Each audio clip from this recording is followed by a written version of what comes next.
Now, in continuation to the previous talk, we will have to discuss about the stress and strain in a laminate. If the strains are known at any point along the thickness of the laminate, the stress and strain equations we have to consider from module 1. In that, if you remember, there were the calculations based on the global stresses in each lamina. Now we will move towards the module 1, in which we have discussed about the pure tensile test, pure tensile test in the direction 2, and the pure shear test. So if you remember, this we had discussed in the module 1. One lamina was there, and first of all, macro mechanical analysis of a lamina was there.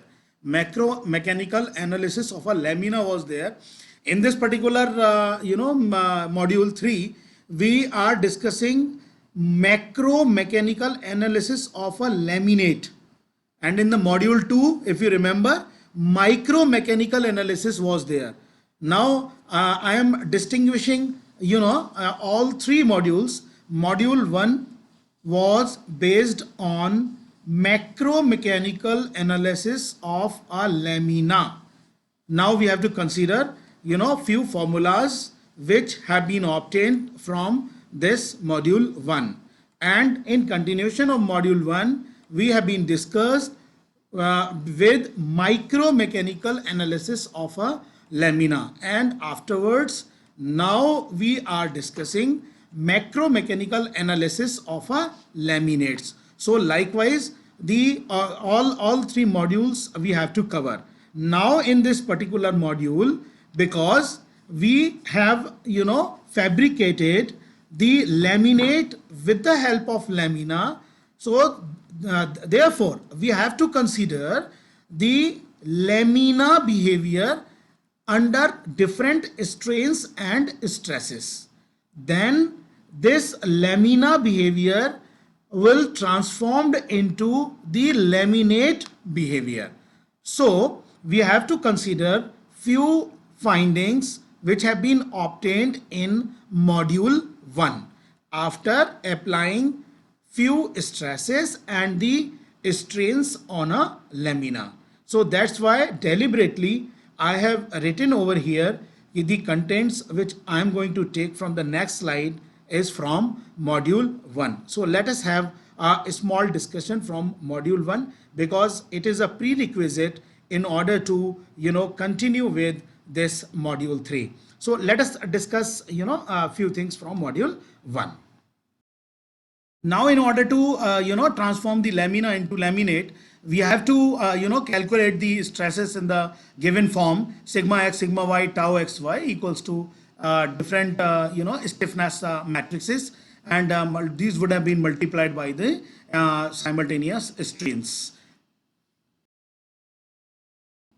Now from this equation, if you remember, the equation which had been discussed in the last slide of our last discussion, in that laminate strengths can be written as this I had discussed: epsilon x, epsilon y, gamma xy was the sum of epsilon x0, epsilon y0, gamma 0 xy. It means their original positions in either directions xy and xy, and these were followed by the curvature, kappa, z multiplied by kappa x, kappa y, kappa xy. Now these epsilon x, epsilon y, gamma xy values have to be put in this current formula, and the final equation becomes epsilon x, epsilon y, tau xy, and followed by this transformed stiffness matrix.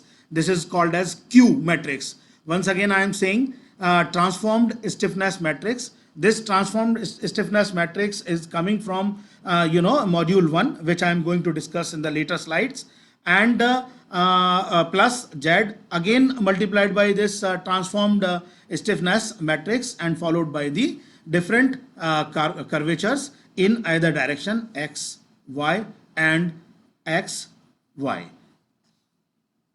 Now, one more thing which we have to pay emphasis on the same equation which have been written over here. The stresses vary linearly only through the thickness of each lamina. This is one of the important part of this laminate.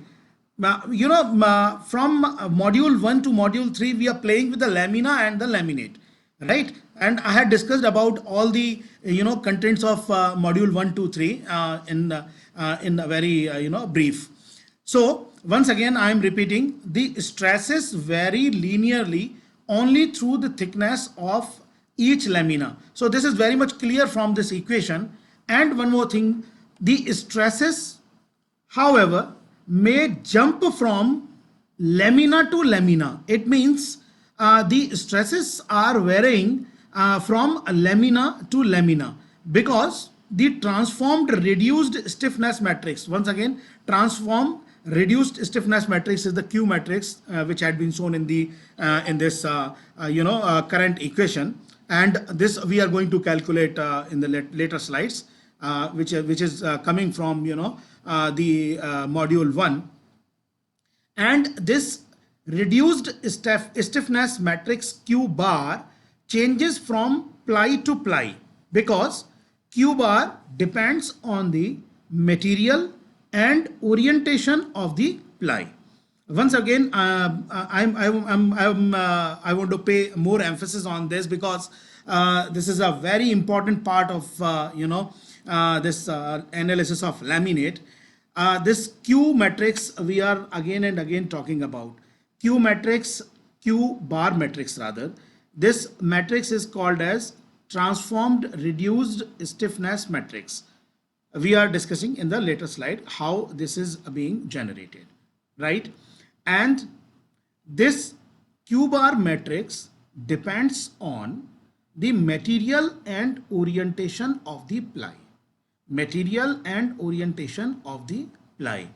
And that's why this Q bar matrix varies from ply to ply. And because of this, the stress and the strain curve for a failure of a laminate will not be same for each lamina. Will not be same for each lamina. And one more thing, local strains can be transformed to global strains. This also we have to discuss, from the formulas obtained in the module 1, right, which I am going to discuss later on.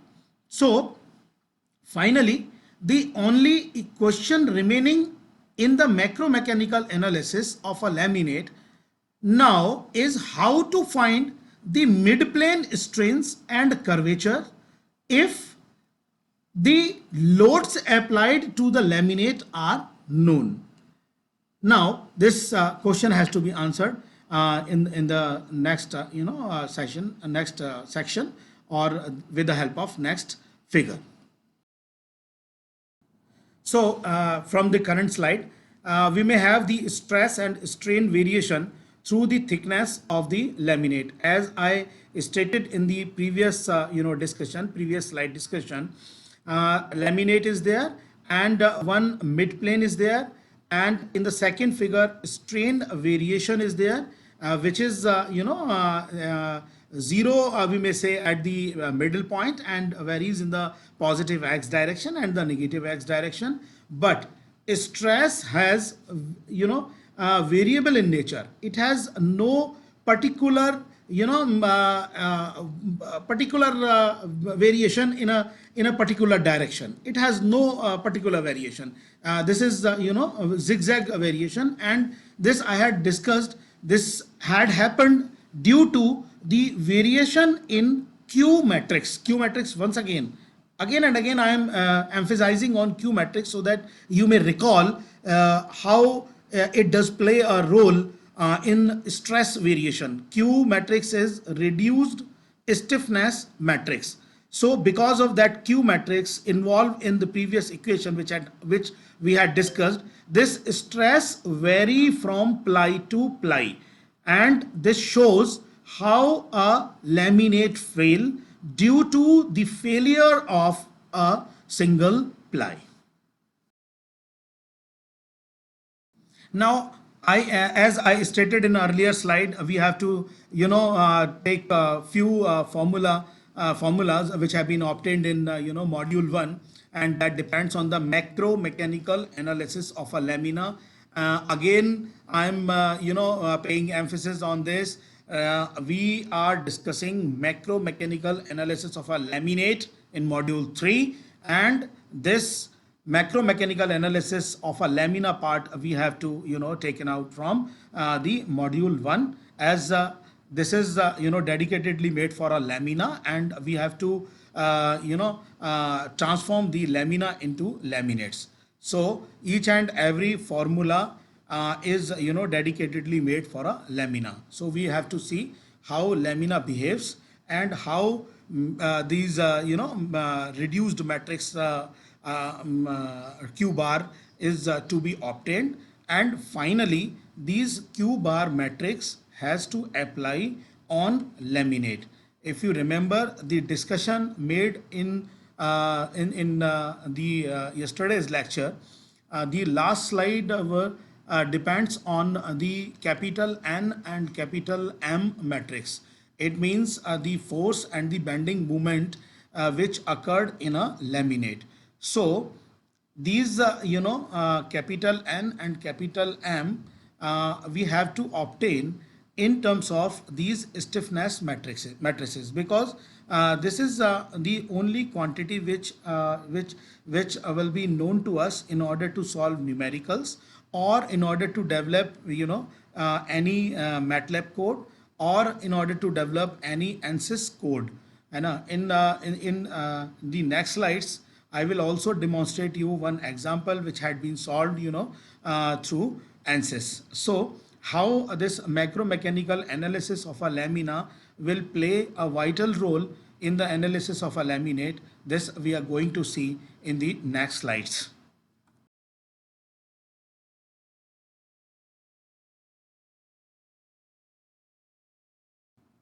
So as we had discussed in the last slide, now compliance and stiffness matrices elements in terms of elastic constants, capital E1, E2, or pure shear tau 1, 2, we have to calculate. So figure A is demonstrating the tensile load in direction 1. So we have to find out the different engineering constants of a unidirectional lamina, though these all discussions we have made in our module 1, but this is the prerequisite. So once again we have to recall all the things so that we may have a good connectivity in the module 1 and the module 3. And the second one is also the same, but in either direction.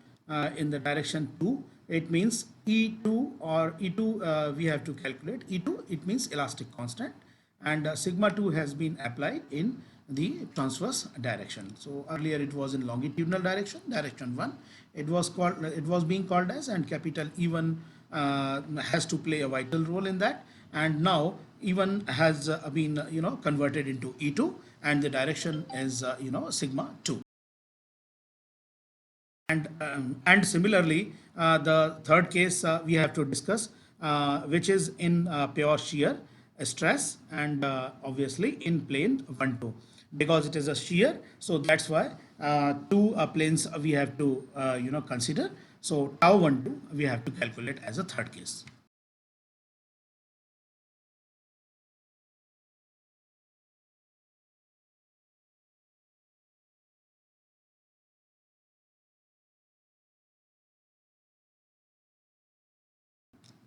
Now, pure axial load in direction 1, as I stated in the previous slide. So if direction 1 is there, then obviously we have to apply certain load, axial load, in the direction 1. So that's why sigma 1 equals to 0, does not equal to 0, and rest of the values in either direction, whether it is a pure shear or the transverse direction, that becomes a 0, that we have to consider 0. And this matrix was generated, if you remember, and S11, S12, 0. This is the stiffness matrix, and epsilon 1, epsilon 2 are the strains, and this is sigma 1, sigma 2, tau 1, 2 is the stresses. So capital S11, S12 is called as the compliance matrix. Compliance matrix, once again, compliance matrix.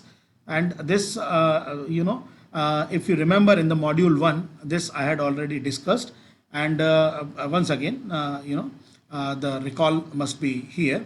So capital E1 in terms of compliance comes out 1 by S11, and please do remember these values, because the same matrices and values are going to be used in order to have the analysis of a laminate.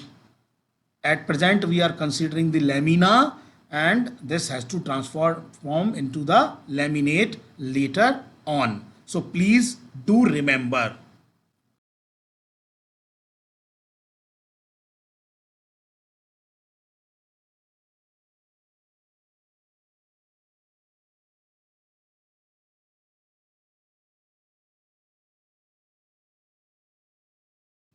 Now, as the previous case, similarly, pure axial load has to be applied in the direction 2. So that's why sigma 2 does not equal to 0, and the rest of the axial load as well as the shear load becomes 0. Sigma 1 equals to 0 and tau 1 2 equals to 0.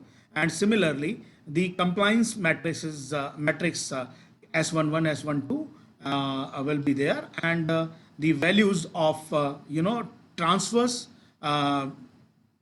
stiffness capital E2 has to be calculated in terms of compliance matrix. So 1 by S22, and similarly the Poisson's ratio in direction 2 1. Earlier it was in 1 2, and now it is in 2 1 direction. So S22, S12 has to be calculated in terms of known values.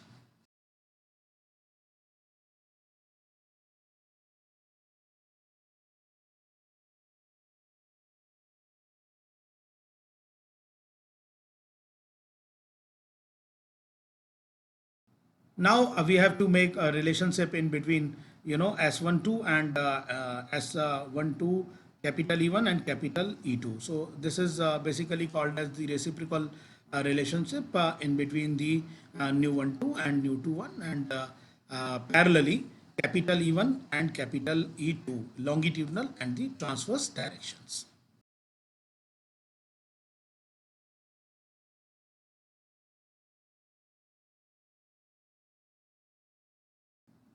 Now we will have to calculate the pure shear load in plane 1 2, and for this pure shear load, as stated earlier, sigma 1 equals to 0 and sigma 2 equals to 0, and now this gamma 1 2 has to be introduced, and G12 will be calculated in terms of gamma 1 2, and again this S66 will came into the picture, and this S66 is the compliance which is related to the pure shear load. So this we had already discussed in the module 1, but once again the repetition of the same, so that we may recall, and we will have a well sync with the module 3.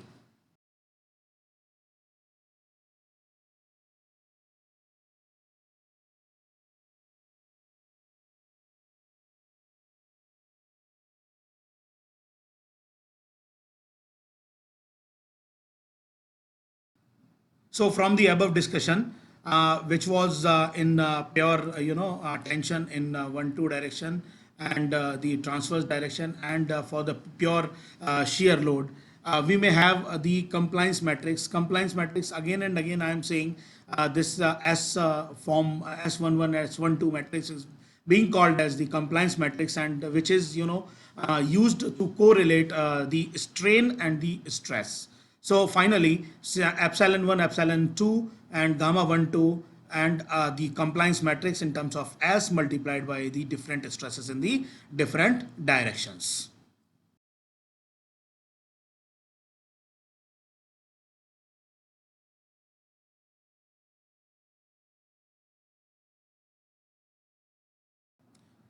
So now, once again, these S11, S12 has been, converted into the known quantities like E1, E2, and nu12 and nu21.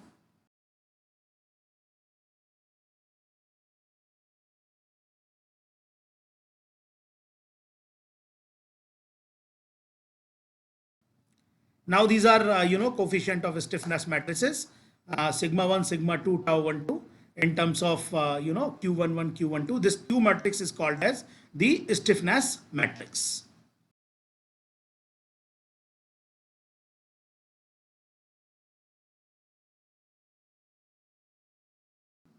So just like that compliance matrix, we have to calculate the coefficient of stiffness matrices, and coefficient of stiffness matrices like Q11, Q12. And one thing which I would like to, emphasize that if a matrix relates epsilon, it means strain to the stress. Then capital S matrix I'm talking about. So that is being called as, compliance matrix. And vice versa, if stress related to the or relates to the strain with the help of a matrix, then it is being called as a stiffness matrix. So these are the two matrices, compliance and the stiffness. And this stiffness matrix we are going to use in order to have stress strain performance onto a laminate.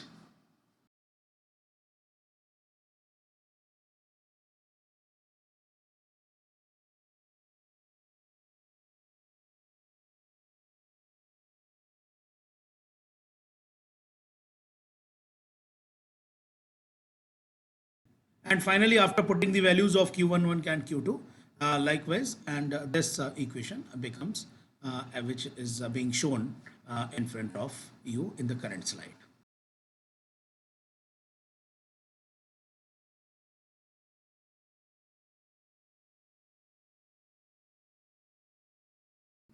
Now, once again, we are continuing with the module 3 as we had seen in the previous slide, which we had taken from module 1, and those were, with the discussion about the compliance matrix and the stiffness matrix, and those metrics we are going to use, in the later part of this. Before to that, I want to demonstrate how to calculate these, stress strain variations with the help of ANSYS. And in this, I must, pay thanks to Mr. Himanshu Sengar, who is a student of third year, and he, performed all these analysis, and he had modeled a carbon fiber epoxy, composite through ANSYS, and pre-processing and post-processing he has performed, and I guide him time to time through mobile or through WhatsApp, and finally we had, the parallel results as with the numerical. So there is only 5%, 6%, variation in the results which we have obtained through the theoretical models, and through these, through this software, because the same example we had used in ANSYS as we did earlier in the module 1, or in the module 3 we are going to solve. So this is, the analysis made through the ANSYS. So we are performing modeling, analysis, and simulation, or rather the hierarchy must be like this: modeling, simulation, and analysis by using ANSYS. And 18.0 version ANSYS workbench we have used in this. So I'm going to complete demonstrate how to calculate all these stress strain onto this composite.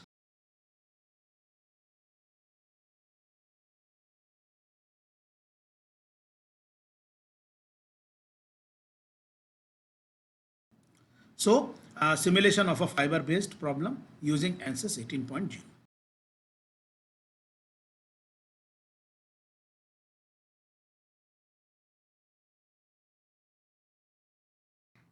So this is some basic information regarding the ANSYS composite preparation. Because conventional, the sample preparation we can do easily with the help of ANSYS.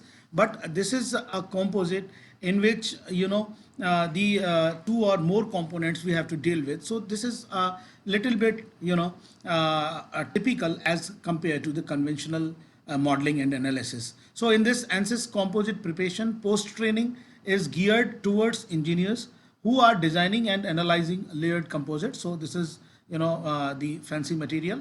The training will cover the correct and efficient use of this technology for the purpose of overcoming some of the inherent challenges in composite modeling, such as capturing fiber orientation, model inspection, failure analysis, and parameterization.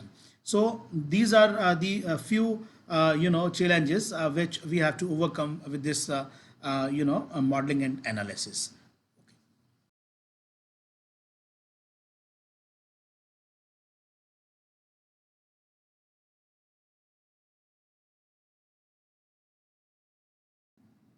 So in the first step, we have to open this, and pre-processing setup has to be done.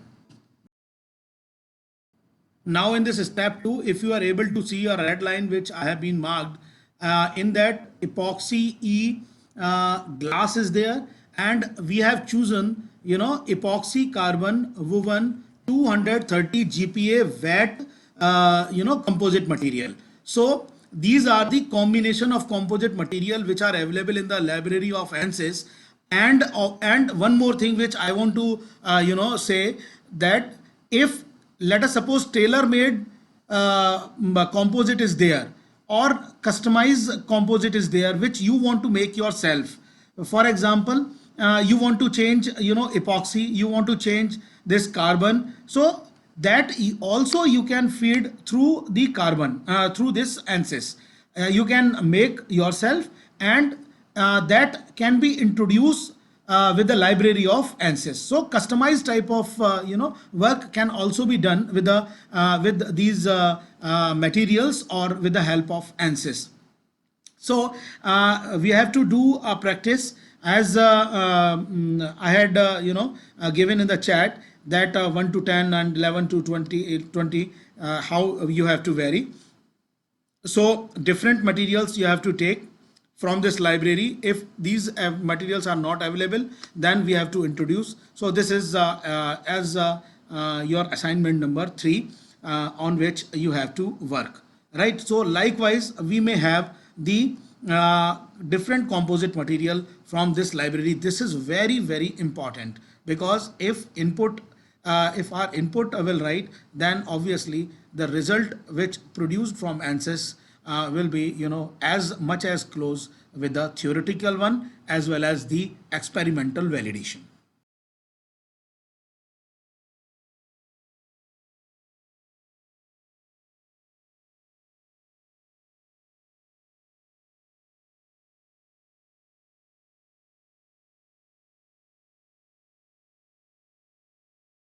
So now we have to set the geometry. How the geometry we want to have, because several geometrical analysis or the geometries are available with the ANSYS. Now the mesh generation has to be there, and we have to put the mesh, and the mesh nodes. We may have quad hex according to the this plate on which we are going to apply the meshing. So this you have to do by yourself as you practice with ANSYS. Now in step 5, we have to set the different properties. Now in this step, we have to set the fabric which we had already decided, and the thickness. Again and again I am saying the thickness, optimum thickness is 0.125 of a lamina. This thickness is of lamina. So with the help of 10 laminas, it becomes 1.125. So exact for 10 laminas, you can do the analysis. So after 10 lamina, it becomes 1.125. It becomes a laminate. It transforms in the laminate. So here we have to give a thickness for a lamina, and after that it has to be post processed. Now step 7, create oriented selection set. So we have to give the orientation, how this material has to be oriented.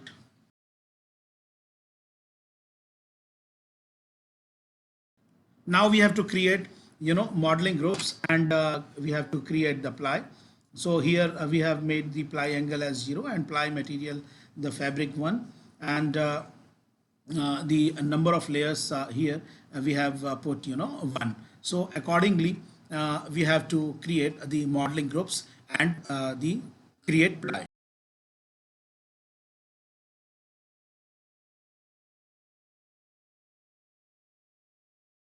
Now create a solid model with the help of this window. Now we have to use static structural analysis to analyze the aforementioned design composite, which we had already designed. So this comes into the post processing, how this has to be happen with the designed composite. Now we have to transfer the solid structural data from this window.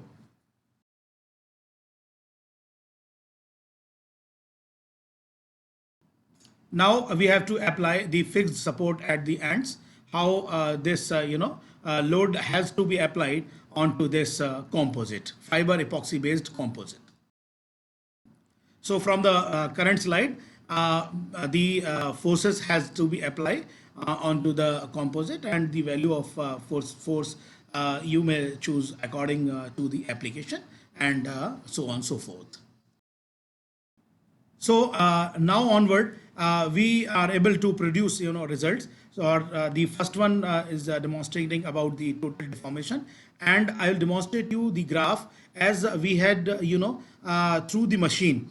If you remember the videos in which I had shown you the variation in between the displacement and the load applied. So in the same way, with the variation in the time and the load application, we may have the graph for all deformation and the stresses.